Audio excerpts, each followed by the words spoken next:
నేత కార్మికులు ఎక్కువగా ఉన్నటువంటి సిరిసిల్ల నియోజకవర్గానికి తెలంగాణలోనే అత్యంత ప్రతిష్టాత్మకమైనటువంటి యూనివర్సిటీ అయినటువంటి జేఎన్టీయూను మంజూరు చేయడం జరిగింది.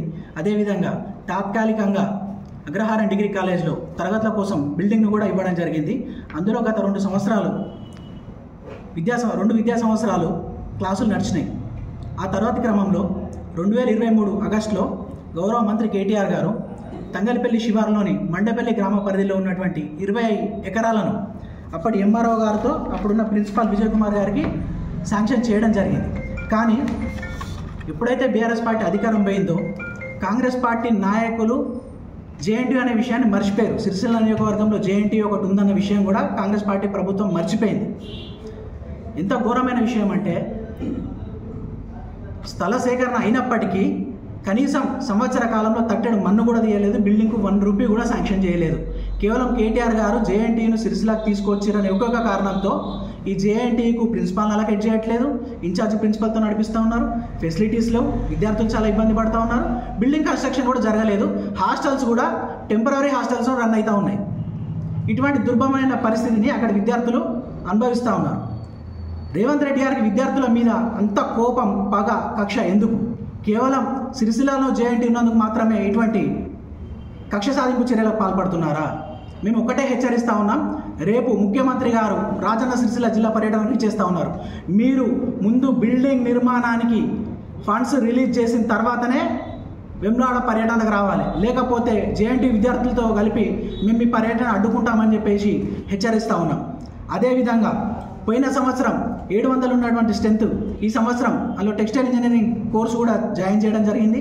అందులో భాగంగా చాలామంది విద్యార్థులు అందులో జాయిన్ అయ్యారు. ఈ సంవత్సరంతో కలిపి 1200 మంది స్ట్రెంత్ జేఎన్టీలో ఉన్నారు. వాళ్ళగా క్లాస్ రూములు సరిపోతలేవు, ఫ్యాకల్టీ సరిపోతలేదు. దానికోసం తాత్కాలికంగా జిల్లాల పరిధిలోని అగ్రికల్చర్ యూనివర్సిటీలో కొన్ని బ్లాక్లు ఇవ్వమని చెప్పేసి కూడా ప్రిన్సిపల్గా రికమెండ్ చేశారు.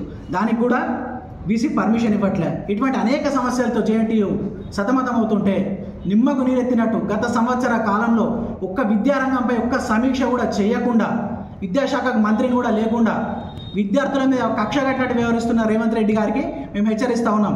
విద్యార్థుల జోలికి వస్తే చాలా తీవ్ర పరిణామాలు ఎదుర్కోవాల్సి ఉంటుంది. అది కాకుండా ఇల్లంతకుంట పరిధిలో ఉన్నటువంటి గురుకులంలో అదేవిధంగా ఎల్లారెడ్డిపేట విద్యార్థి ఒకరు పాము కాటుకు గురై చనిపోయారు, ఇంకొకరు ఫుడ్ పాయిజన్ వల్ల ఇబ్బంది పడ్డారు.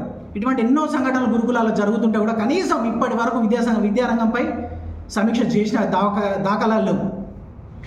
అదేవిధంగా కేసీఆర్ గారు ఎంతో ముందు చూపుతో తీసుకొస్తున్నటువంటి అల్పాహారం బ్రేక్ఫాస్ట్ స్కీమ్, ప్రభుత్వ పాఠశాలలో చదివేది ఎస్సీ, ఎస్టీ, బీసీ, మైనార్టీలు చదువుతారు. వాళ్ళకు అల్పాహారం స్కీమ్ను కూడా ఈయనే ఎత్తేసే ప్రయత్నం చేసిండు.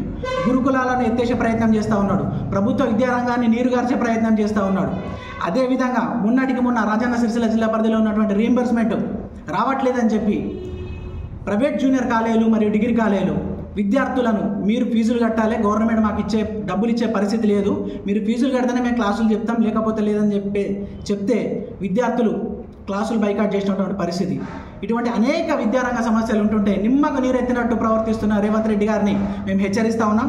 మీరు విద్యారంగ సమస్యలు రాజన్న సిరిసిల్ల జిల్లాకు ఏవైతున్నాయో అవన్నీ మీరు శాంక్షన్ చేసిన తర్వాతనే మీరు పర్యటనకు రావాలి, లేకపోతే మేము విద్యార్థి లోకం తరఫున అడ్డుకుంటామని చెప్పి హెచ్చరిస్తూ ఉన్నాం.